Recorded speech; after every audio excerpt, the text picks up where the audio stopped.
Hi everyone, welcome back to Listen to the Stars. Today is really exciting because me and Karen White are going to be doing basically an astrological forecast for your love life for every single one of the 12 signs. So if you're interested in forecast videos, astrology, the cards of truth, tarot, or spirituality in general, then please subscribe, like, comment below. And also, I'm an astrologer, tarot card reader, and life coach. And you can find more about my services and what I offer at my website, NicoleBrenny.com. So I'm going to be letting you guys know more about Karen, but some of you already know her because she's been on my channel before, and she interviewed me. She's the only person that interviewed me on my own channel. Babaji did an interview of me for his channel that I posted on my channel, so there was that. But yeah, so hopefully some of you are familiar with Karen, but she's an amazing astrologer. She does a lot of relationship readings, which is why I thought doing the love forecast with Karen is perfect. And she does a lot of other stuff as well. And her information is below if you want to book a reading or session with her. So Karen, can you give us your little introduction and what you want to share about yourself and what you're working on and promoting right now? Oh, sure. I have a Ready for Love reading. That's my favorite one to do. I have one for a single person and one for couples. And I'm focusing on Venus and the moon because that is the feminine part of ourselves, whether you're male or female. And that is the source of fulfillment. So it's the path to fulfillment. So I've been looking at charts to see, okay, where is the path to fulfillment? Wow. And it's either with relationship or without relationship, because not everybody is meant to evolve that way.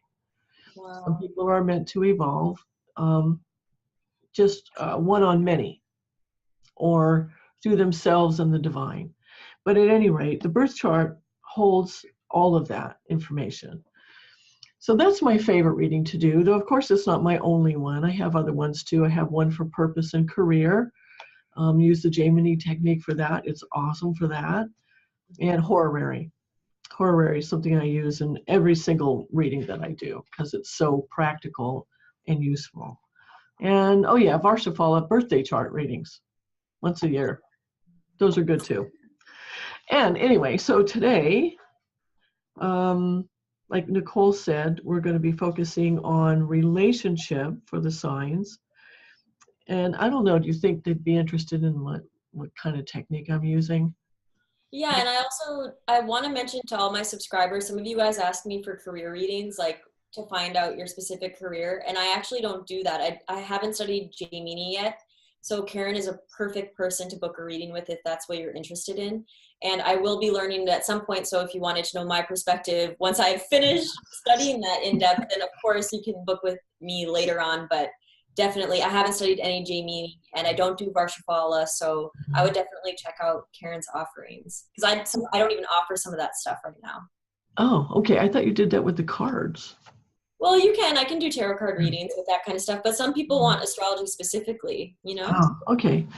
Okay, well, I'm going to be using something called Jaimini's Second Strength, mostly. It's not entirely, but mostly. And so the aspects are a little different. So if you're puzzled as to how I'm coming up with some of the stuff I'm coming up with, that's why. The aspects are a bit different for Jaimini than for regular astrology. So you want to start with Aries? Yeah, let's start with Aries. And what I'm going to do is I'm using the cards of truth. And so I'll be pulling 2 cards for each sign. It will be a highlight and a low point, or like something that you have to work through in your love life for January. So let's start with Aries. Okay, and this is for, it works best if your ascendant is Aries, though of course you can use your sun sign or your moon sign, though it works best from your ascendant sign. If you don't know what that is, I'll put a chart calculator from Vault of the Heavens so that people will be using the same zodiac and everything. Right, I have it on my website too. Ernst gave me the software, the code or whatever, so you can also get it at my site if you want to. Anyway, you can get it at Vault of the Heavens. You can get it. Do you have it on your website? Well, I don't have a chart calculator, so I'll just put the link that I always give them. Okay, and okay. Karen's website is going to be below too, so if you're already on there, Okay, great. go calculate your chart right now. Pause this video. Yes, go get it. Okay, so Aries. Yes. Well, we know that Jupiter has gone into Scorpio. He went into Scorpio in October. And Jupiter is one of the manifesting planets. And so any house of the 12 houses in the chart that Jupiter is in or aspecting, he's going to be helping to manifest this year. Jupiter stays in the sign for a year. Also, Mercury is a manifestor too, and he'll be mentioned as well. And because this is relationship, I'm also following Venus. So for Aries, Jupiter is aspecting the house, the first house of the self and the body. And so you may have an increased feeling of well-being, you know, a sense of optimism and expansion energy. And so if you're single and you've been hiding out in your house and not feeling like you're attractive enough to start dating, well, now's a good time to start. And Mars is there too. Mars is transiting, well, aspecting it, and that will give you some courage. And a nice thing about Mars is that it helps you to stay youthful looking. So there's that. And it's its own sign. Mars is going to be in its own sign, so that's good. Right, he's in his own sign of Scorpio, and he's actually with Jupiter. And for Aries, it's in the 8th house. And if you're in a relationship, the 8th house is the intimate bond you have with your partner. It's also your partner's resources, whether it's money or property, it doesn't matter what it is. So Jupiter there means there'll be some expansion in that area for your partner. And since that person is your partner, it's an expansion for you as well. Venus is aspecting, transiting Venus is aspecting that house, and Mars is there. So now Mars can be a separating influence, but because Venus is also going through there, you can have like a little revival of romantic sexual attraction between yourself and your partner. And that's always nice. Just when you think it's gone for good, a transit comes around and it's revived all over again. And let me see, what else? Maybe Mercury, because Mercury's that other manifester. Yeah, Mercury's in the 9th for Aries, and that's the house of marriage. And so Mercury there can help you to manifest a marriage if you want one, or it can just bring some information from a higher source, like it can be spirituality, or maybe you'll go to a new place, like maybe join a spiritual group, go back to church, get involved in a meditation group, study something together. That would be fun too, because Mercury is also fun, and fun is so important in a relationship. So that's one of the ways that you guys can have fun together. Yeah, and then also Mercury will be moving into the 10th house, so there will be, so I'm just going to ask you, so you think that Mercury moving into the 10th house will manifest more career stuff too? Oh yeah, it definitely helps. And also right now for Aries, Jupiter is aspecting that house. Okay. So we're not talking about career, but I'm just curious as to how you're doing this with Jaimini, so. Well, what it does, but for instance, I see that Venus is right between Saturn and the Sun there for Aries. And so they may be longing to spend more time at home relaxing, you know, either with themselves or a new partner or their spouse, but they're feeling like pressed between Saturn and the Sun. And so that would be career, the demands of their career, and duty, you know, the duty to the relationship, to provide, because nowadays it's usually both partners are doing that. And Jupiter aspecting that can help, really help with that. Jupiter kind of smooths over a lot of things. And so, you bring that home to your partner, whatever it is that you're able to accomplish in your career. And also because you have Venus and Mars going through the 8th, if you can't manage to get away together or have fun together in the usual ways, at least you have the opportunity to renew each other through your intimate bond. Yeah. To kind of smooth away the stress of what's going on at work. Yeah, I've actually definitely seen in clients that Jupiter through the 8th house can be extremely sexually like pleasurable, like sexual awakenings of some kind too, because that 8th house is at intimacy. So I mean, this is a slower moving transit, but during this year there's that potential to like go deeper into sexuality. Yes, and also too, if you're interested in metaphysical things or the occult sciences, that would be also a good time to study it. And study it together if you're in a partnership. That would be really fun. Yes. In the last place too that Jupiter is aspecting for Aries is the 4th house of the inner emotional life. And Jupiter is happiness. And the 4th house is about happiness. So figuring out what happiness really is for you, and then organizing your life basically around that would be a great thing for you to be doing this whole year. Mars is there too, but that's just, Mars is aspecting it too, but Mars is a much shorter transit than Jupiter is. So when you have Mars there, it might be time for you to like fix things around the house that have been bugging you that you haven't had a chance to get to, and your partner, of course, always appreciates that kind of thing. So what do you have to say about Aries? Well, I also want to say that people should check their house cusps, because sometimes people will have like different cusps falling in there, and then if you know which cusp you have, you can like see that manifestation strength on that cusp as well, if you know the meanings of those houses. So like if it's the 5th cusp, then add a little 5th house meaning if you're an astrologer watching, or a beginner astrologer, otherwise you'd already be doing it. But so I drew 2 cards, and I also want to mention too that we're going to do Aries through Virgo in this video. So if you are Libra, then wait until Thursday and we'll post that one. But you're going to get your forecast before the first of the year, but just please be patient. So Aries, so this is exactly what you were saying. So a highlight actually is the 10 of Spades. So we're talking about the career. We're talking about how, and it's funny that I was the one that was like, well, Mercury in the 10th can manifest career. Well, yeah, it can, but also it's going to be manifesting a lot of hard work, because for Aries ascendant, Saturn just moved into your 10th house.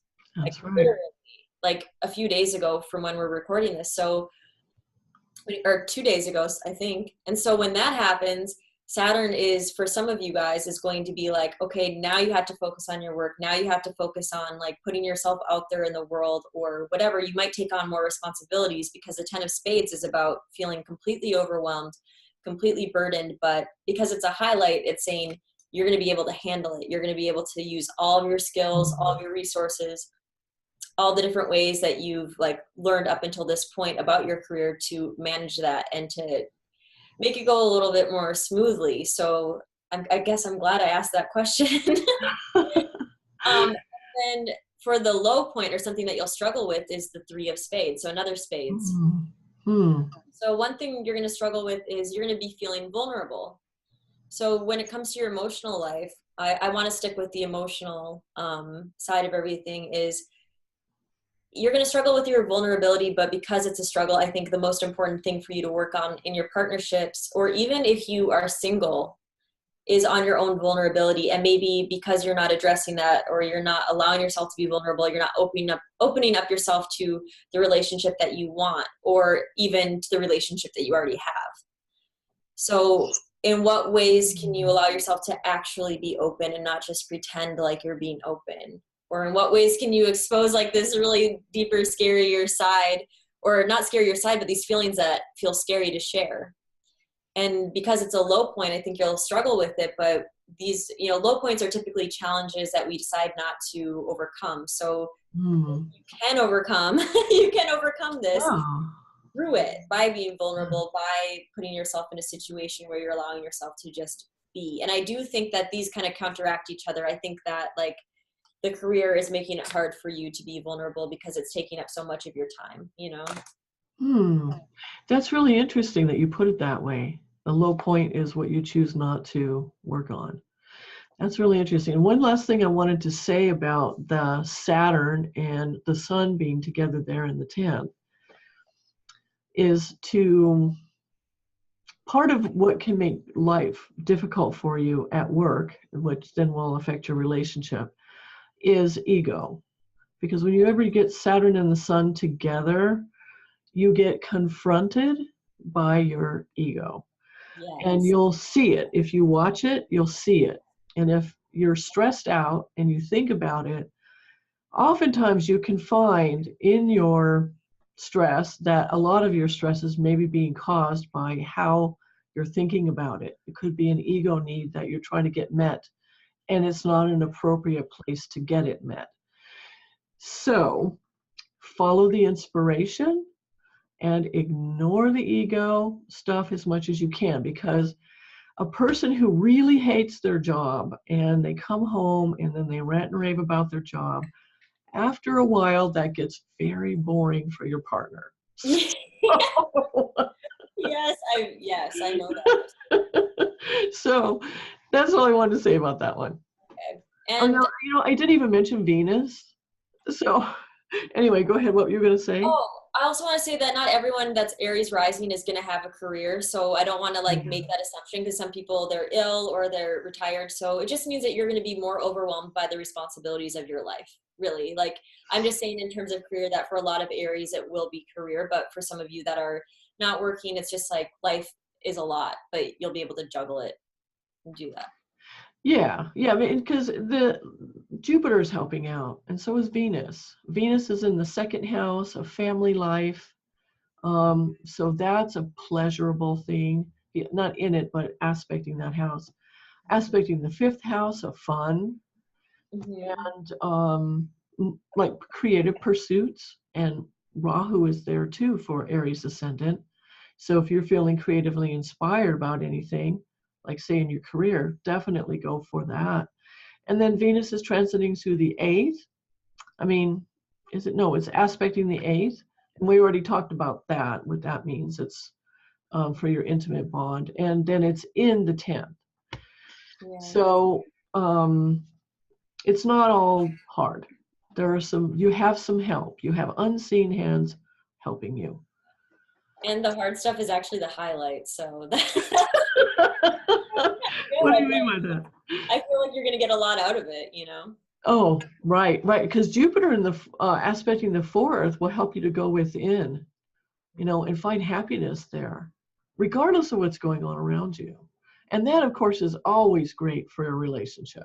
If you have that ability to do that, that is a renewable resource that your partner will always very much appreciate. Mm-hmm. So, all right, I feel like we spent a lot of time on Yeah, Aries. So let's go to Taurus now. the other signs, and sorry, but Aries. There's one thing I wanted to mention too. On my website, on the page where you get the chart, I have a short description of the meaning of each house. Oh, So you could go there. It's divinetimeastrology.com, and under free stuff, the download menu, click on chart calculator. It's on that page, and you can follow along so you can maybe get some idea what we're talking about. yeah, that would be great. So everyone do that. So you want to start Taurus? Yeah, I can start Taurus this time. Okay. Okay, Yeah, that'd be good. I've been shuffling. We'll take turns. With our starting out. Okay, so Okay. I'm drawing one card in the moment. Taurus. Okay, Taurus highlight and Taurus low point. So Taurus rising and potentially your sun or your moon. So your high point is the Ace of Clubs. Ooh, I love aces. This is so cool. So there are 4 different suits in the cards, and Hearts is usually the emotional soup, but the really cool thing about the Ace of Clubs is that it contains the Two of Hearts. So for some Taurus people in January, this could be a real time of making an emotional contact. Because I don't want to say you're going to fall in love and all this stuff is going to happen, because how many people that are Taurus rising will actually fall in love? Not everyone. But you will emotionally make an emotional contact of some kind. For some of you, this will be falling in love, because the Two of Hearts is a traditional card of falling in love.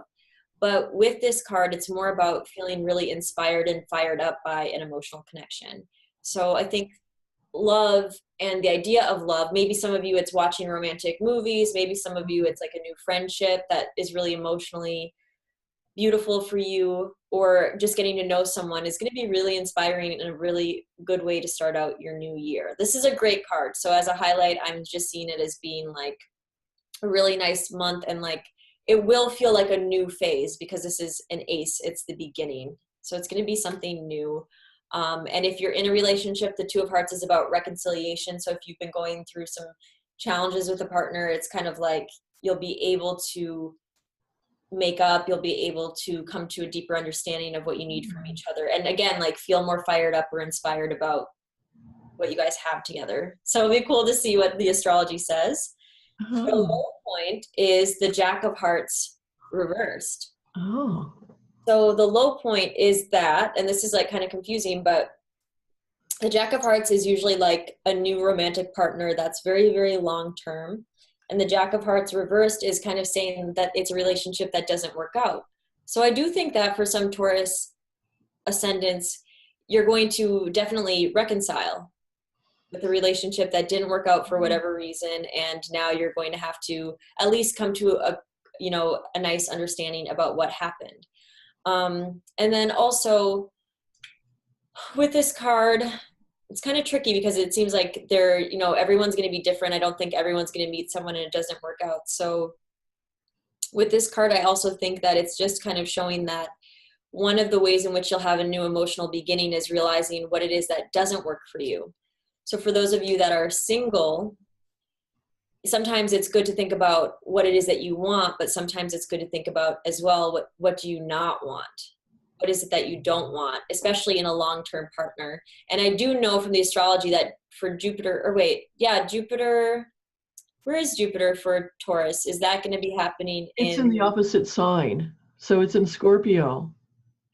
So if you have Taurus ascendant, it's going to the 7th. Oh, wait, no, it's going to be in, it'll be in the 7th. Okay, so Jupiter in the 7th is a manifesting. It's definitely a manifesting planet, but here's the thing. That makes more sense with this card. This is going to kind of confuse you guys, but Jupiter in the 7th can also get rid of relationships too, because it makes you realize what it is that you don't want. So it's exactly what I was saying before with this card. So I feel like we're doing kind of like yearly readings a little bit too, but I think it's going to kind of start out that way for Taurus for a lot of people, especially if your 7th cusp is really early or like not even really early because Jupiter has already moved a little bit into Scorpio, but it's already 16 degrees into it. Yeah, so if you don't have a super late cusp, this stuff could be happening for you. So that's what I predict, is that there's going to be relationships that don't work out. And for those of you that want a relationship, you really have to think about what it is that you don't want. And even those of you that are in a relationship, keep those things in mind as a way of like gauging if you are receiving what you need, and to come up with new ideas with how you can take the relationship and to become more inspired by it. Oh, or I'm not going to bring any other areas of life into it. I'm just gonna... Yeah, it's kind of hard to, there's so many, there's all these planets. Well, for Taurus, Venus is aspecting its own sign. It's in the 10th. I mean, it's in Taurus's 9th, which is a great place for if you're married or if you're in a long-term relationship. But it's aspecting the ascendant, its own sign of Taurus. So that's the self and the your image, basically. Now, the Sun and Saturn are aspecting that too. So you may decide that you need some new clothes or a makeover for your professional life. Or you just get your old clothes and you update them, you mend them, you alter them or whatever. And Venus aspect in the ascendant too, if you have any health issues, you can probably get some insight and healing for them. It'd be a great time to get a massage. Maybe if you have a partner, for the two of you to get a massage. That would be really fun. And so Mercury is aspecting the second house, and Mercury is one of the manifesting planets, and that has to do with communication. And it's also your resources too. So you may have some other new opportunities for making some money to come into your life. And of course, whatever money you make helps your relationship. And then Jupiter is aspecting your natal third house, and it's aspecting the sign of its exaltation. So the third house is a big focus for you in January, and actually for the whole year, because, well, Jupiter takes a whole year to get through the sign. And that's communication and learning new skills. And so that is great for the relationship, of course, learning better communication skills. And Jupiter is a perspective planet. He brings perspective through wisdom. So it can only be a good thing. Now you do have Mars aspecting it too. And that's, Mars likes the third house, though he doesn't like that sign. But nevertheless, there may be times where you have to set a boundary, or you have to say no, or you may need to actually say some things that are hard to say, but if you don't say, could ruin the relationships. Wow. So it's put those two together, they're friends, Jupiter and Mars. So that can be very helpful to you. Venus is also aspecting your fourth, which is relaxing at home and enjoying yourself. And it is aspecting your seventh, along with Jupiter there, which Nicole already mentioned. So this could be good things for your partner. If you're single, it could actually bring in a partner. And if it does, it could be somebody from another culture even, just because it's the seventh house. And if people go through breakups usually during the Jupiter transit, typically they'll end up getting another relationship because Jupiter is such a manifestation planet, you know? Yes, exactly. Excuse me, because Mars is there too. But Mars is a shorter transit. So there may be times, just because Mars is going through the seventh, you may find yourself more irritated with your partner than normal. But because Jupiter is there, Jupiter can help to keep the relationship from, it can also help to keep from breaking up, unless you need to. Yep. Sometimes you might need to.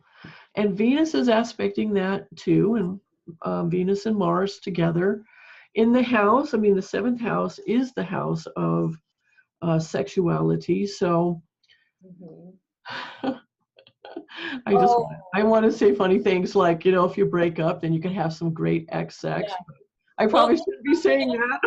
Okay, let me tell you something crazy about Jupiter in the seventh house, though. Okay, tell me. I've done research on this, and Jupiter in the seventh house for a lot of people is when they lose their virginity. Oh. Or say you've been celibate for a long period of time.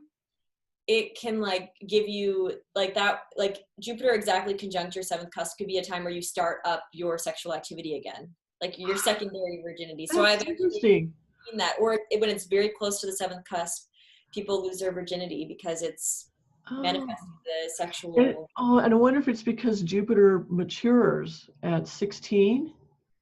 And yeah, so that might be, and that's often when a woman will meet her future husband. That's what my current husband now. I met him when I was 16. That's amazing. Oh, that's really interesting. Okay. Some sex.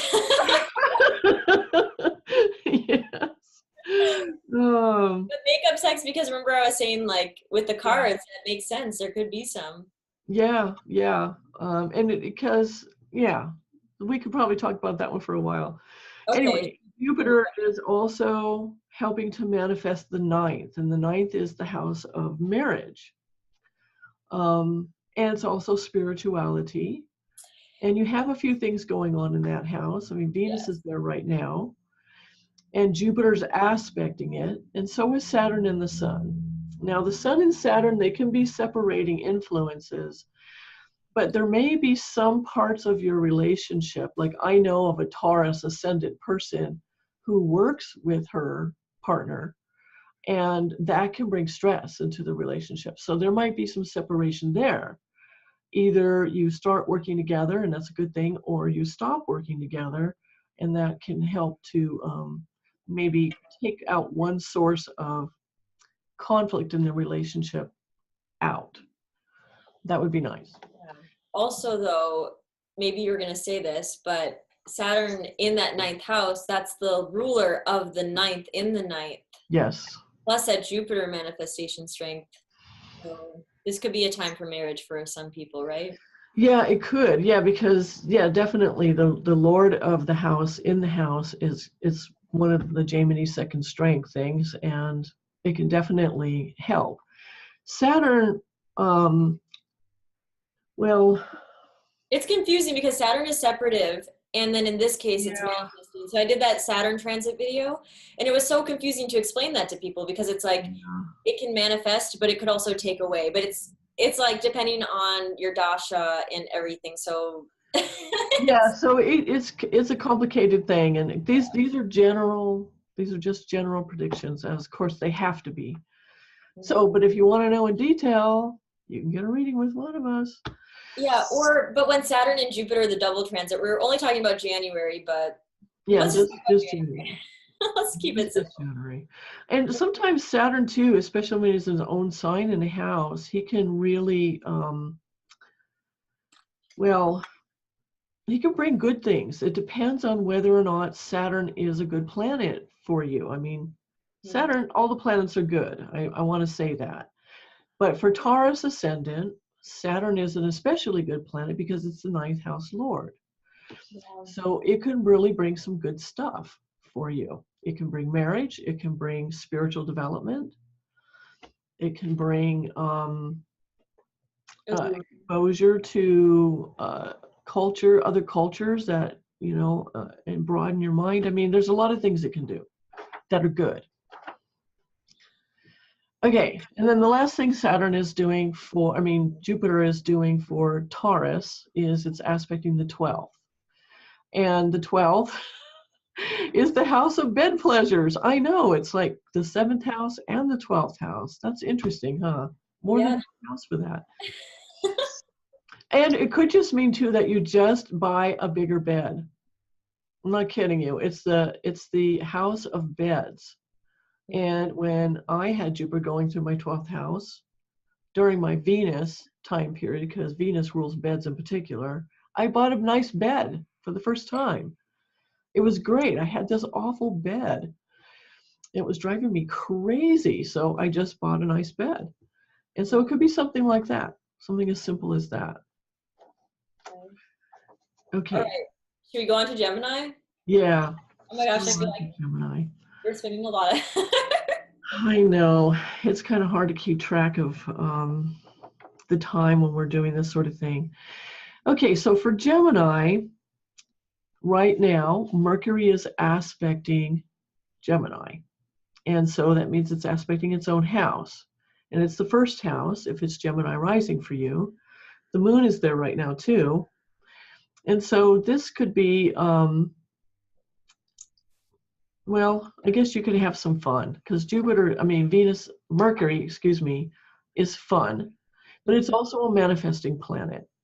In fact, Mercury is the manifesting planet. He's the main manifesting planet. So if there's something that you're wanting to do that has to do with your image or with your persona or your body, this would be a good time to do it. And the moon going through there too might make you much more sociable than usual because the moon is a sociable planet. Getting together with friends, being the center of attention, telling funny stories, it would be a great time for that. And then Jupiter is aspecting the second house of resources and income and your wealth in general. And and Mars is too, and Mars and Jupiter together is a wealth combination. Yeah. And so you might want to look into ways that you can add to your long-term wealth, like perhaps real estate, though Mars is not so great in Cancer, but let's see, 2, 3, 4, 5, 6. It's in the 6th for Gemini, which is a real estate house. So perfect. If you've been thinking about it, check into it.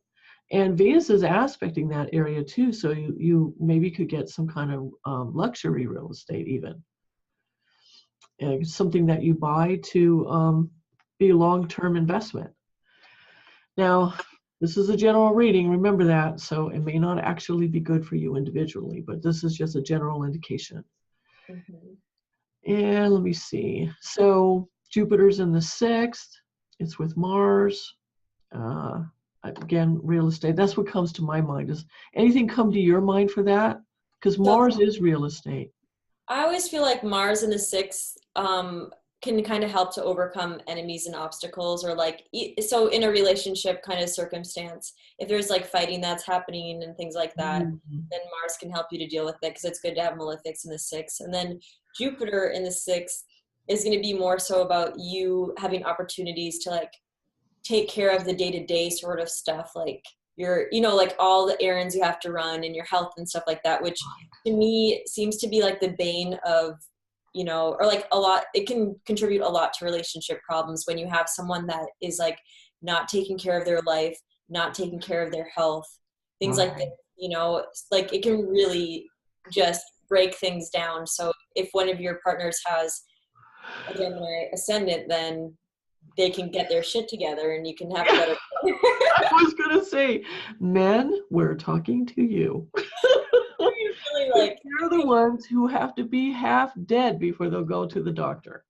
Really, and that, so right, and causing a lot of stress for your partner, because as a woman, what do? We feel responsible for taking care of the sensual arena, which has to do with the environment that you're living in and the food that you eat and everything. And so when you're like running yourself ragged, it can be a little bit stressful for us, especially if we're depending on you for things. But Venus is also aspecting that house. And so if there are health issues, this would be a really good time to make some progress on it and maybe set up some kind of fitness regimen that you can do together. Yes, and this is a huge house of healing. So anybody that needs deep emotional healing, like wow, Jupiter being there could get you like maybe a counselor that can help you through that, or something that's like, something that can go into the deeper layers, because that is like the main house of healing, Yes, my absolutely. opinion, I think, because it's like the house of nature, so it's like this really natural. So maybe you need to spend some time in nature with your beloved. Oh, yeah, definitely. That's a great idea. Going hiking and stuff. Mars will really help you with that. He's really strong there. Okay, and then the 7th, Mercury is in the 7th. And so 7th house things will really be on your mind. And so it could be travel together. Like might go to a foreign country together. Or you may just spend a lot of time in bed talking. Yeah. Yes. You know how sometimes you just have like these marathon talks with your partner and you're in bed? Like spend the whole day there and you realize, wow, we've been talking all day long. This has been really fun. So, or do you think it could make you fall in love with a friend? Oh, it's possible. Yeah, if you're single. Yeah. That happened to me. Really? Oh. Yeah. And let's not forget though, let's see, 1, 2, hang on. 1, 2, 3, 4, 5, 6. So Mercury is your ascendant lord, right? Mercury will be crossing the 7th cusp, so there's definitely relationship potential for you. Yes. Right now. Like right now, like in January, not, right, in January. And if you're on a trip, if you've taken a trip someplace, especially to a foreign country, you could meet more than one person because it's in a dual sign. You could have, that could be really fun when you're single, to have more than one, option. I realized I didn't even pull cards yet for Gemini, so. Oh, okay. Or wait, but you probably have more to say, right? Just a short little bit, because Jupiter's aspecting the 8th, and Venus is there, Sun, Saturn. So there's like a whole bunch of stuff going on around other people's money, partnerships, resources.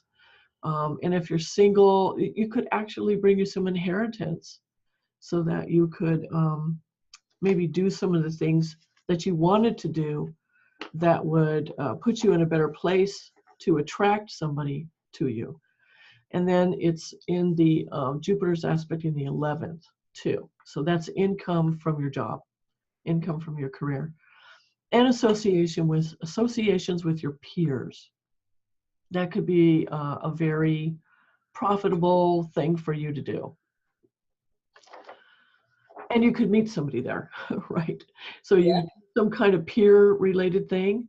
And Jupiter is the natural ruler of husband for a woman. So if you're a single woman, you could meet somebody in one of your peer associations. Yeah. Okay. Should we go for this? Yeah. What are the cards for Gemini? Well, I want to say one thing about Saturn very, very quickly is just that Saturn will be going through your 8th house, and you can watch my Saturn transit video. But usually this is a difficult transit for people where their life goes through a lot of change. So just know that that might start in January. Sometimes at the beginning of a transit, you feel it a lot. So if you're feeling that, it's your Saturn transit, and watch my video about your Saturn transit. Okay. Yeah, that could be a career change for Gemini. Yeah. Yep. That's what I've seen happen to people a lot. Yeah, or me too. It's like the beginning of the process, and then Saturn goes through the 9th and prepares you, and then Saturn in the 10th, and you're in it, you know? Right. And if it changes, it doesn't mean that necessarily that you get a whole different one, but that there could be a big change in the one that you're in. Yeah. And what I've also seen is if you resist it, and if you want to keep things exactly the same, then you're going to suffer a lot more. Yeah, it's Saturn, so you better just. Yeah.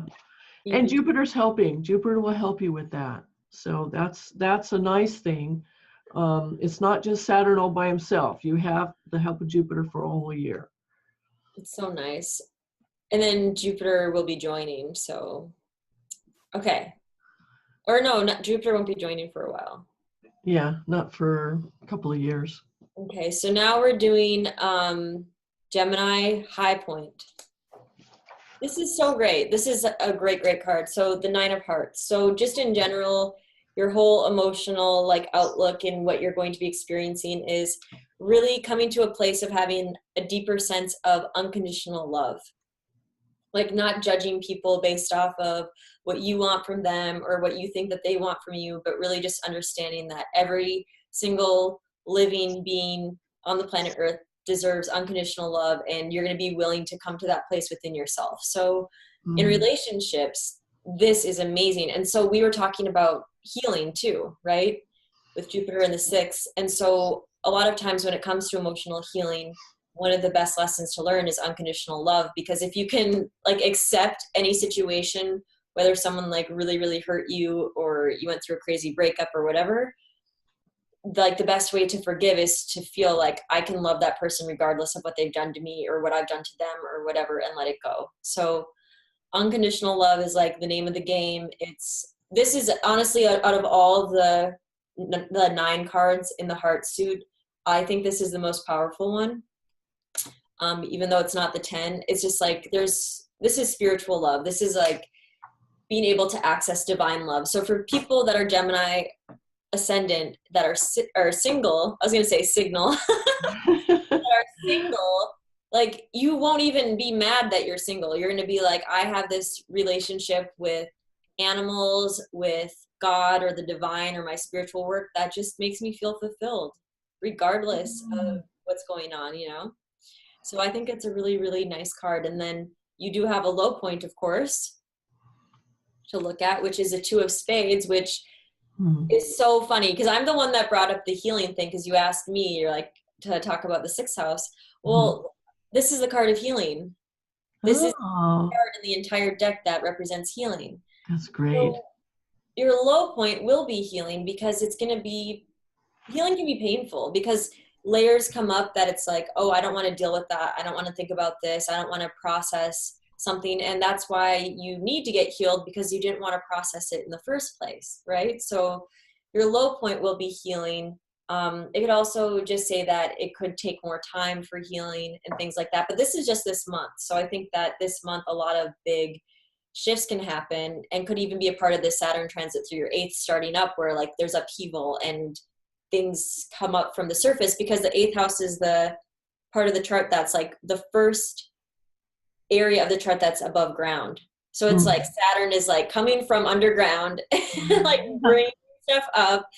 And like Saturn is also our complexes and these things about ourselves that we, our fears. So there might be some symbolism in that, too, that Saturn, because of this transit, is bringing some stuff up for you to think about and deal with. Making the unconscious conscious. Yeah, so that's what I think from these cards. It's Aim of life. It's fun with the cards because it kind of gets a little specific. Yeah, no, that's amazing how it's just corresponding with what the astrology is saying. Yeah. So we're on to Cancer now. We're on to Cancer. Right? You want to start this one? Yeah, I'll start this one. So I'm just shuffling the cards. And so the one thing about Cancer is that, and I'll just say like one thing I noticed when I did the Saturn transit while I shuffle, is that Saturn will be in your 7th house. And I already talked about this in my transit video, but I want to share this again because it's like from my personal experience. When I had a Saturn transit through my 7th house, people are like, oh, Saturn will cause relationship problems and all this kind of stuff, right? But for Cancer ascendant especially, Saturn is the Lord of the 7th, so it can manifest a partnership. And in my experience with my own chart, Saturn there gave me an older partner.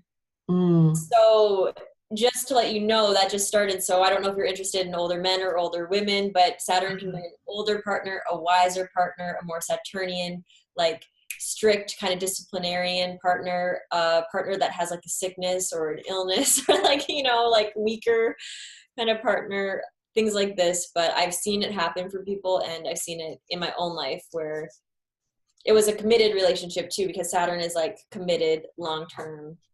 And the great thing about Saturn people who are Saturnine, they're very reliable. Yes, and they do their duty. They're very dutiful. And that is one of their beautiful qualities, actually. Yeah, and if you have a 7th cusp that is earlier in Capricorn than in January, that's something that can happen for you. So I do feel like it's a love year for Cancer just from when I did that Saturn transit. So I can't wait to hear what you say. But here's your high point, and here's your low point. So your high point is 6 of Diamonds. So we can relate this to your financial life, but I want to keep it strictly emotional. And to me, this is the absolute #1 top card for having a really good level of self-esteem and self-worth. Like you feel beautiful, you feel like good about yourself. You don't just feel like, okay, I'm good enough, I can go out there into the world and get a boyfriend or a girlfriend. You feel like, wow, there are unique things about me that no one else has, and they're amazing. And I'm confident and I feel excited to share that with someone.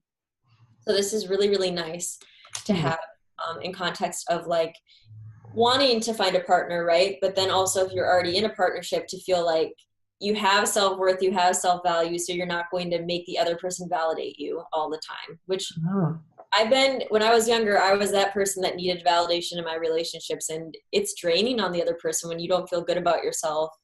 You feel insecure about especially like your physical self. This is like your physical self, because I don't care what weight you are or what features you have, you always have a reason to feel beautiful and confident. Like we all have something unique that we bring, Yes, and if you're a woman, even if there's a part of yourself you absolutely hate, don't point it out to your partner. No. Also, I've dated people that I thought were like the hottest people in the entire world. Like I just was like, I would see them and I'd be like, oh my God, But then my friends would be like, what do you see in that person? Like they're a total dud or whatever. And then the person themselves would be like, I hate my nose or I hate whatever. And they would like really like, I want to get plastic. They would never say I want to get plastic surgery, but Yeah. men speak like, I just hate this part of myself so much. And it would be the part of them that I was the most like attracted to. So, you know, when you're like this, you just are confident about what you are because you don't know what that person sees in you. We have different eyeballs. We have different bodies. You know, the color, let me see, like the color red to me could look like the color green to you, but we both call it red, right? Because we've both been seeing it and speaking the same word. So we don't know. We don't know what we look like to other people. So just own it and you will. Then your low point is the Ace of Clubs. So we had the Ace of Clubs earlier. Your low point is basically that, so you're going to be feeling good about yourself, but I think your low point is just feeling inspired by love. Like, I do think that you might not have, I don't think that you'll, how do I explain this? I need to get into it a little bit more. This is where the intuition kicks in. I have to just stare into space for a minute. While the opportunities for love might be there, I feel like you're not going to maybe make the most of the opportunities at times, or because it is Saturn, so you might feel restricted. You might feel these, like, you can't make the most use of the opportunities that are present for whatever reason, for whatever that is. So for instance, and I'm bringing up the Saturn transit just because that's one of the things that I've seen in the chart already. But for instance, I had an older partner, but like my parents didn't want me to date someone that was a few years younger than them. So there was like something about my excitement that was a low point because other people couldn't share in my excitement, you know? So there's going to be something about you feeling inspired about, or about you feeling in love, or about you and your relationship, or whatever you're excited about emotionally, that's going to present some kind of a problem or be a low point for you, because probably outside sources, but it's really hard for me to say. Maybe through the astrological outlook, I'll get a little bit more insight, but I do think like that is part of it. Or also your inspiration could take a back seat because, you know, you're working on feeling good about yourself. You're working on your material life more than your inspiration. You know, does that make sense? Yeah. Though Jupiter is helping with that. Because Jupiter is aspecting Cancer, and that's the sign of its exaltation. But I think it's just for January. Yeah, well, actually, no, for the whole year. It's going to be aspecting that sign from the Jaimini point of view. But I think maybe it's the Sun and Saturn in. Yeah, I was going to say something about that. Yeah, I think that's why it's kind of like there's something restrictive with relationship there. Because right. I know it's not going to be something that continues for 2018 at all. You know? Yeah, no, because Saturn will be there, but the other planets are going to be moving on. And except Jupiter will continue to aspect that house, and that will also help to manifest a partner. Yep. Too. So, and it actually, I've seen this too, where Jupiter and Saturn together, that energy together, can be like a business venture. So like you could meet somebody through some kind of a business venture. And the thing that I wanted to say, and in your relationship for January, because the sun is there, if you're a woman and your partner is kind of like maybe having some, how do you put it, some struggles between following his inspiration and then trying to be practical, encourage the inspiration and ignore anything that he says about himself that is about doubt and about fear, and just encourage the inspiration and get excited about that, because so that will help him to that. focus on that. What's that? I said I'm so excited that you said that because it helps to like boost up that card I drew. Yeah, there's a synergy here. Oh, which reminds me, because Jupiter is going to be aspecting Cancer, the sign of Cancer for the whole year, Cancer people can find themselves noticing synchronicity a lot more. Because Jupiter is grace too, and it helps you to be in the right place at the right time. and meeting the right person and reading the right book, all that. And there could be like a boost in spiritual development because of that. So just keep your eyes open for synchronicities to occur, because they're there. You just have to notice them. They're always there. And let me see. So it's aspecting the 7th, 8, 9, 10, and the 10th. Jupiter is also aspecting the 10th. And so if you're a woman, somebody new could come into your job or your business or whatever it is you do. And so you could meet somebody that way as well. And let me see. Mercury is in the 6th for you, but that's a fast thing. It's going to go through there pretty quickly. Mercury in the 3rd as well, so that's communication. And the moon is there. This would be a great time to do some writing, like maybe some journaling, right? And to go a little deeper with whatever's happening, or maybe getting together with your siblings. And see, Jupiter is not aspecting that, but it's a manifestation planet. So you might make some progress in your communication skills, which of course is going to help all of your relationships.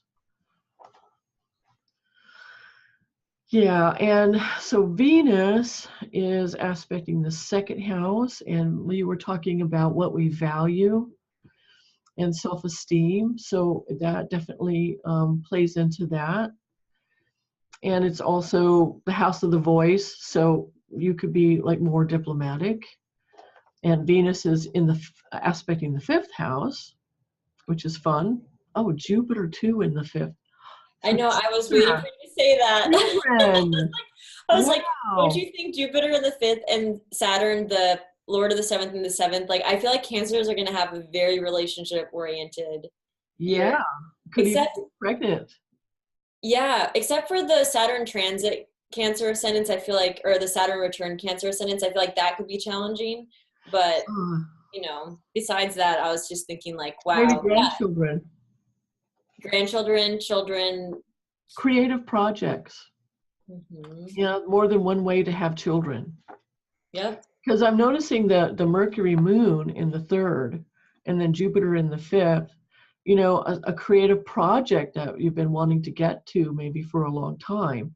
This would be like a good time to manifest that, make that happen. And if you do it with your partner, how much more fun could it be? And your partner can have a point of view or perspective on it that you find really very, very helpful to you. It's always so intimate to work on a creative project with someone. Like, it's so weird. I feel like it's sexual because you're using your pure creativity, and it's like, it's why bands have to break up, because they're just like, it's too intense. I'm sure you have stories around that. You should tell us sometime. Oh my God, I have so many stories about that. But so if you can do that, it's a really intense and amazing thing to do. All right. Yes. So you want to go on then to Virgo? Well, Leo first. Oh, Leo, sorry. We have 2 more, and then we're going to take Sorry, Leo. But I just want to make sure with the time that you're okay. Yeah, I'm okay. Let me see. Yes, I'm okay. Okay.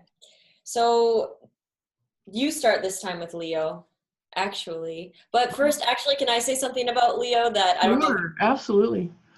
So Leo, rising sign people or ascendant, you guys have a crazy transit happening right now that has been going on for a while and is going to last until November of next year. And this is not really a favorable relationship transit. This is Rahu in your 1st, Ketu in your 7th. So Rahu is a planet that is trying to get us to develop ourselves. And so when you see Rahu transiting, a lot of people don't pay that much attention to Rahu in transit, but I've noticed when it hits certain points in your chart, it can really manifest or bring things to light or expose things, and it also causes us to grow in that area. So Rahu in the 1st wants you to grow and expand who you are and to learn about your life path and what you need in terms of career and what you need need in terms of yourself and your physical self, things like this. But then while you're trying to work on yourself, Rahu's just putting like all your focus onto yourself, self, self, self. And always opposite Rahu, we have Ketu, and Ketu is in your seventh. So Ketu in your seventh is going to negate seventh house things in order for you to focus on the first house, which is you. So the seventh house that it's negating is partnership. So what this means, and I've seen this in a lot of clients, is it's going to play out differently for everyone. But just so you know, if you're having relationship difficulties right now, it's because you need to work on yourself. And if you're going through a breakup, or if you're going through some kind of an issue in your relationship, it's because the universe is trying to get you to spend less time in a relationship and more time in your own energy, in your own self, in your own path. And there could be things that would change that for each different Leo ascendant. But really, like, I do see people go through breakups when K2 conjuncts their seventh cusp. I do see people go through like difficult challenges. Like, I've been in relationships where the person has Rahu in their first, K2 in their seventh, and I just don't have any time to hang out with them. So it's not even like, it's like their Rahu is like making me be the one that's like so busy I can't spend time with them, because Rahu wants you to get into yourself, figure out yourself. So it can be a challenging thing, and it can be a time when relationships don't work out, but the ones that do are really supportive of who you truly are, your true life path, your dharma, your destiny. So appreciate those people that can last through this transit. Yes, what I also wanted to add there about the K2 is it doesn't automatically mean that your relationship will end. It just means that if you've built your whole life around it and you've been neglecting your own self-development, and if you resist the transit of Rahu, then it could do it. And it does it so hard. And it can, yeah. So if you need to claim time back for yourself, if you need to get back into some projects or hobbies or a higher education or something that you've put aside, you've dropped down on the priority list for the sake of your relationship, or maybe what you thought was the sake of your relationship, now that's going to come back. It's going to become an issue. And so talk to your partner about it. It doesn't necessarily have to mean the end. It's just, but if you're in a relationship that hasn't been good for you for a long time, or abusive, K2 will help you get out. So it just depends. Now, Venus is also going through, it's aspecting Leo right now. And so you can feel more attractive and more self-confident because of that too. Maybe get some new clothes. Do something for your body, because Venus going over the body can also increase your strength, your physical strength. So, and then of course everything that Nicole said about that, I second it. And so Mercury is aspecting the second house. That is also your resources. It's the way that you speak. The moon is going through there too. So there could be some focus on that. Maybe thinking about how you can maybe take some of the money, if you're in a relationship, allocate some of that money for yourself. Don't automatically just put it in the pot.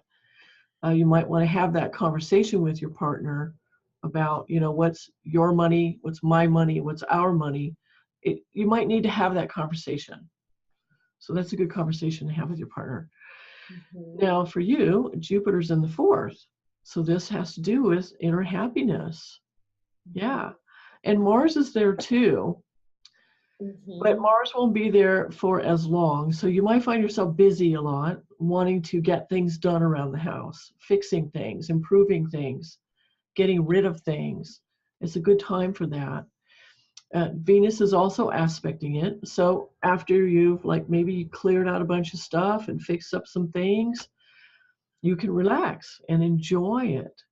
And if you're in a relationship, relax with your partner. Plan something rejuvenating. Not just sitting in front of the TV. Do something that would really be truly rejuvenating for the two of you. And then let me see, Mercury in the fifth. So that could be a lot of fun. Like have friends over, host a party or something. And then if you're in a relationship, that's part of the fun. You're bringing new energy into your relationship. And then, of course, you can talk about it for weeks afterwards. So let me see. And then the 6th, wow, the 6th house is really loaded up for Leo, isn't it? Yeah, well, Saturn just moved in there. So Yeah. I kind of feel like with Saturn there and Rahu in the first, it's kind of like they're needing to focus on their health. Mm-hmm. And also perhaps their daily routines, the things that support their health.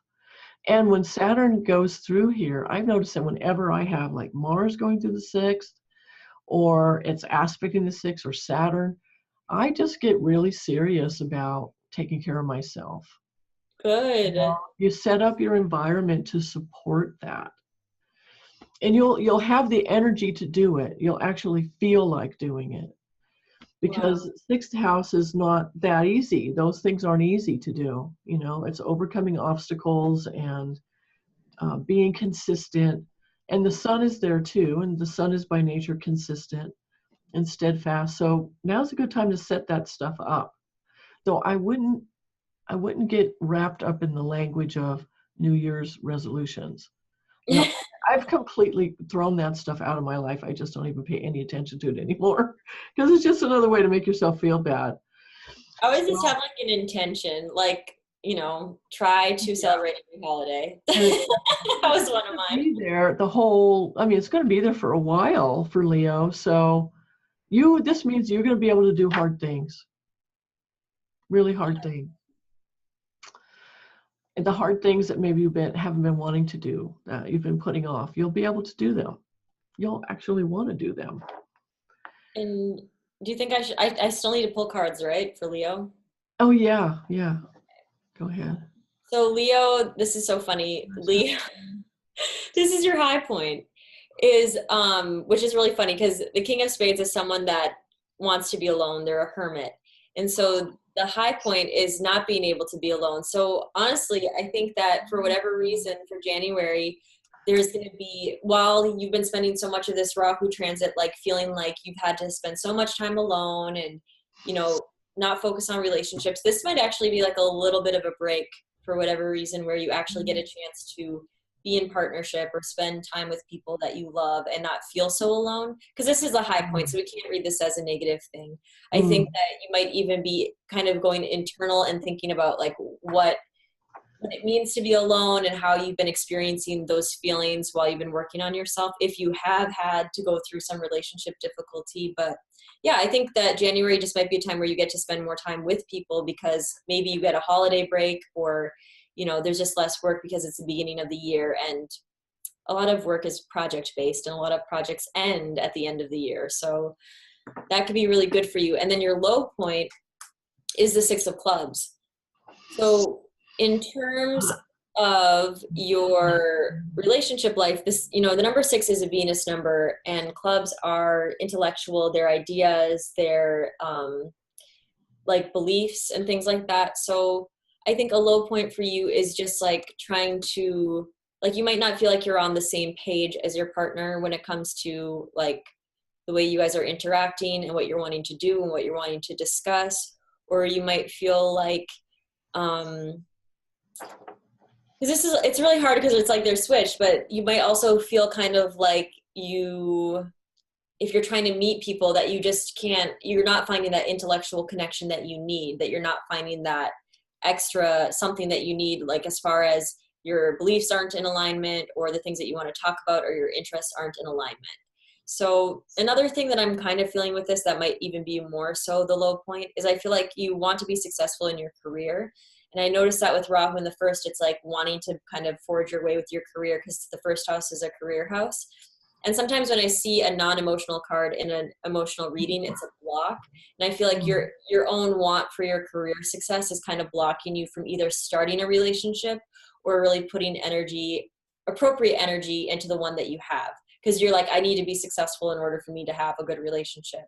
Or I want to have my career success and I don't feel good enough about myself in order to bring the best part of myself into a relationship. So I think it could be all those things. I'm not getting a specific read on this card like I was for others.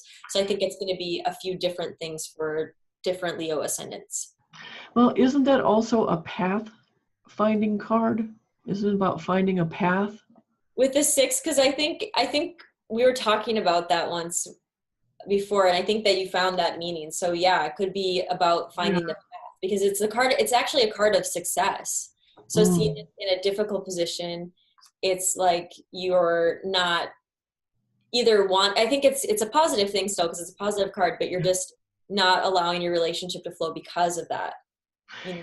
Well, you know what's interesting is that Venus is aspecting the 10th for Leo, and Venus is one of the planets that helps you to find the path to fulfillment. And it's aspecting the 4th, so your inner emotional life, and it's aspecting the 6th. So Venus will be helping you.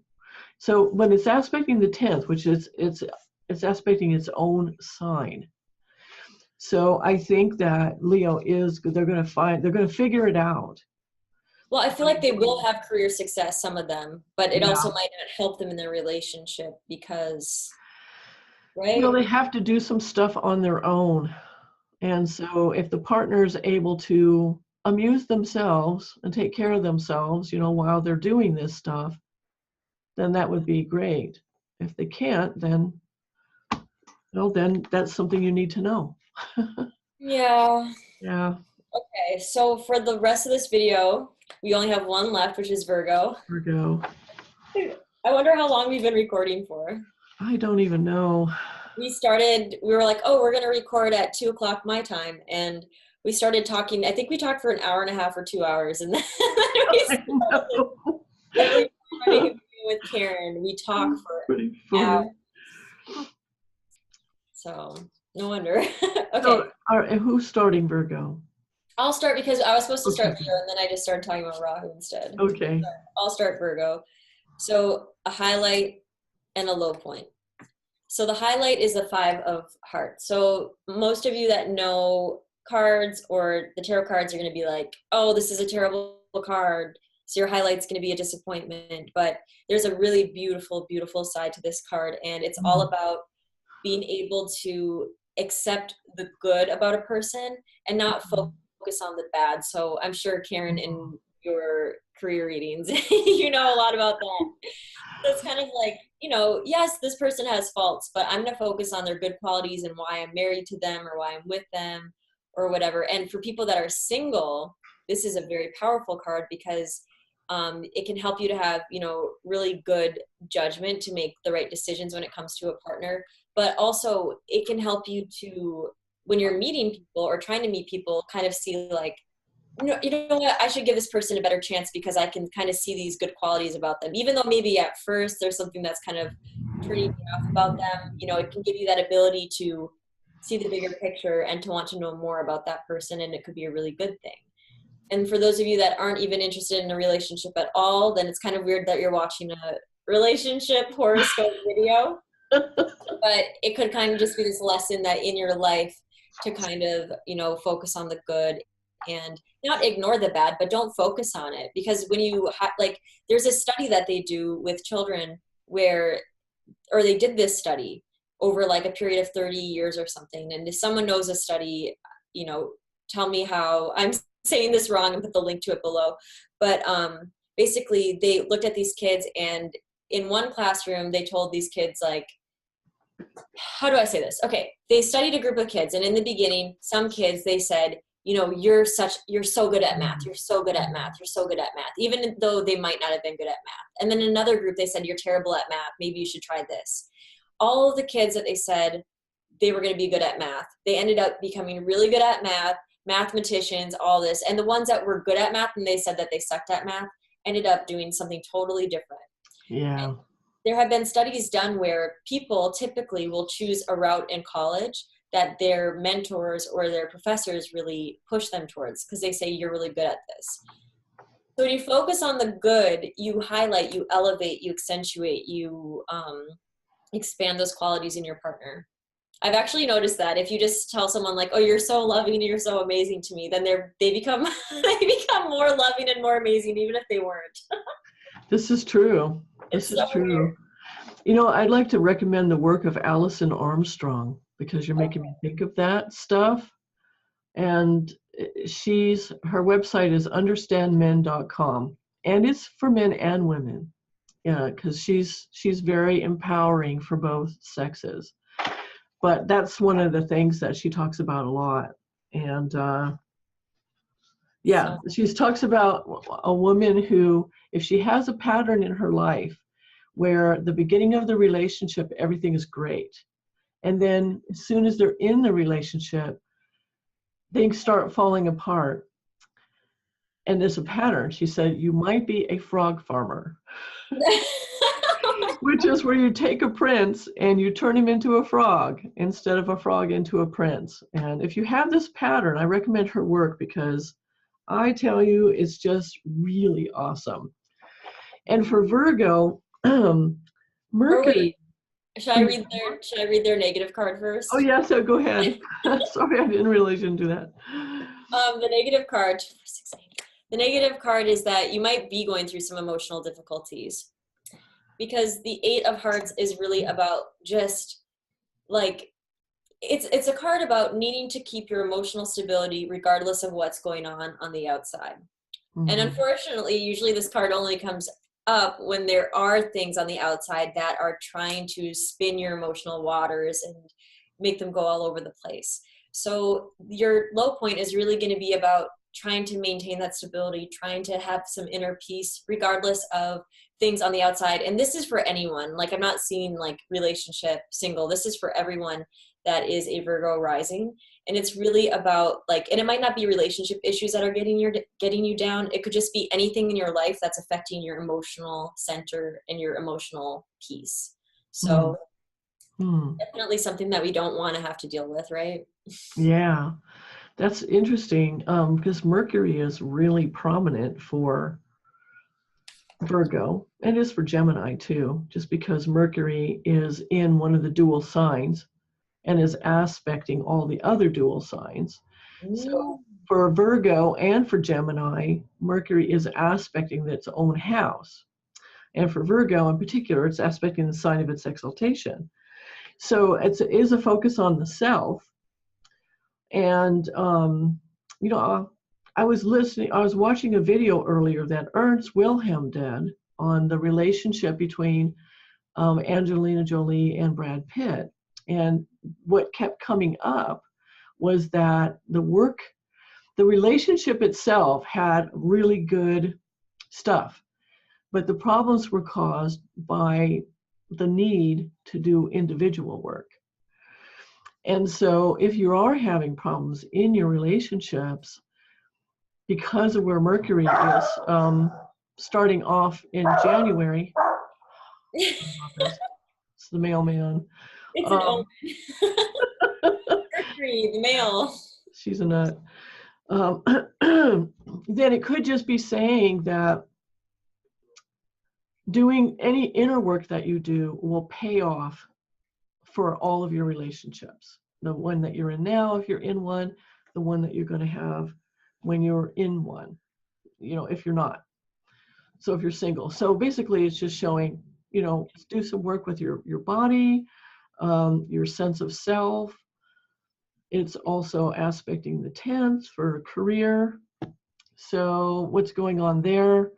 The moon and Mercury are aspecting each other too in all these places. So like maybe doing some journaling or writing on what it is that you want in a relationship, what it is you want in your career. Because Mercury is going to be helping you with that. He's the manifestation planet on the concrete plane. And also having fun too. Like some relationships, it's actually better if you start off as friends before it becomes a romantic thing, because then you get to know each other better before that. Okay, now Jupiter for Virgo is in the 3rd, so the house of communication, and it's going to be there for a year. It's going to keep going back and forth. So that's going to be a big theme I would say, for Virgo. Mm-hmm. And Mars is there too. So there could be a lot of interactions with siblings. And Venus is aspecting that house. So it's possible you could meet somebody, if you're single, you could meet somebody through siblings, or you can meet somebody just in your neighborhood. Let me see. And it's aspecting the 5th house, and you've got the Sun and Saturn and Venus there, aspected by Jupiter. So there's a strong 5th house emphasis for you in January. And because Saturn's going to be there for 2.5 years, for the next 2.5 years too. And because Saturn rules the 5th house, Saturn is a really good planet for you. It's going to give you something. If you're maybe even a child, because Jupiter's aspecting that house and the ruler of that house is there.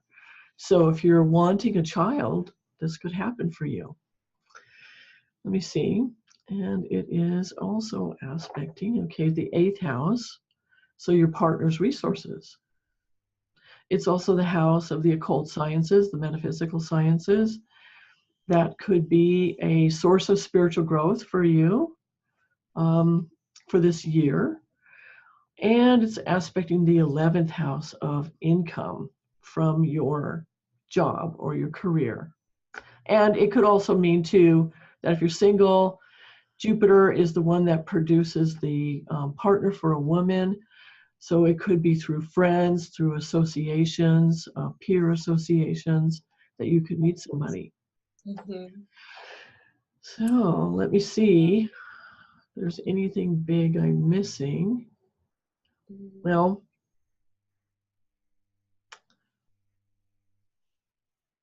yeah, so Venus is aspecting the 9th.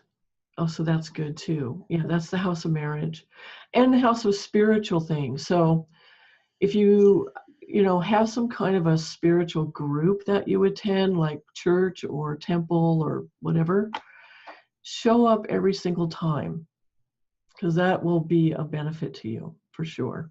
And you could meet somebody there, because that Venus is aspecting its own house there. Yeah, and when we were talking about just like for January, or I mean that was for January, but with from the cards like there being some difficulty. Well, Sun and Saturn are together in the 5th house of like romance and like pleasurable activities, and Sun and Saturn, like you were saying earlier, is about dealing with maybe ego problems. So some of the kind of things that you might need to deal with or accept in the other person might be things that kind of challenge your ego, that could be the source of difficulty, is just really like understanding that sometimes it's just your ego and it's not the true self that is seeing the difficulty or the challenge, right? Yeah, it could actually be a time that where you could ask your partner a question like, what is it that you think I need to know? And then first tell your partner, okay, no matter what you say, I'm not going to get mad at you. There's not going to be a price to pay for this. I'm not going to kill you. I promise. But what is it that you think I need to know? That is a technique from the Hendricks couple. They teach relationship stuff. And that is where your partner can say in a third person kind of way, well, I think it would be good for you to know that when you do this thing, this is what goes through my mind. This is the sort of effect that it's having on me. Something like that. Or like the writing thing I was talking about. You could ask yourself that question and then let your higher self give you the answer. Yeah. So the question and then just start writing without censoring and not worrying about grammar, punctuation, spelling, any of that stuff. Just get it out and let your higher self tell you what you need to know. Mm-hmm. Maybe it could be getting in the way of anything creative in your life. I like that. Okay, should we end it here for right now? Yeah, that'll be it for now. Okay, so that concludes Aries through Virgo. And for those of you that are Libra through Pisces, you will only have to wait until Thursday for us to upload the video. It's just that all the editing and the holiday stuff, we have to do it in 2 pieces. So thank you for your patience. And thank you so much, Karen, for sharing your knowledge of the transits and of relationships and love.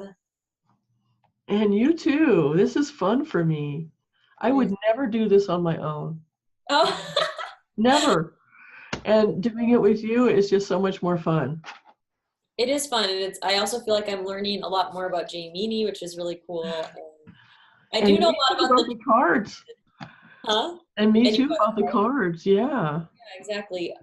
So all right, we're going to be back in a couple of days. All of Karen's information is below. I know that some of you have already had readings with her. Some of you already know her. She's excellent. So actually, I've had her do a relationship reading for me. I think it was like a year ago. So thank you for that. It was excellent. Oh, you know, I'd like to mention too, for the people who are my people who are going to be watching this, you know how to do your best reading. You said the one that you really like to do is the past life reading. Oh, the past life reading. Yeah. So I have the past life reading. That's one of them. And what was the other one? The diamond reading. That's where I use like tarot, cards of truth. Oh, yeah. So yeah, go to Nicole for that. She's very, very, very good. She's been doing cards for years. Almost 18 years. Yeah. So. Yep. Okay. Yes, so please share your comments below, especially if you're watching this in the middle of January. Like, let us know how you're experiencing things, what's accurate for you. I have had people write on forecasting videos or free reading videos like, your prediction for me didn't come true. And you know what? Honestly, these are generic. This is not me giving you a personal chart reading. So you could have a stellium in another area of your chart that is really like the dominant factor and it's not your rising sign. Something like that can be going on. So these are generic. Set up a reading if you feel like you need to know more. And yeah, please comment and like this video if it was at all helpful for you, and subscribe if you haven't. Okay, so I'll see you in the next video, Karen. Okay, bye.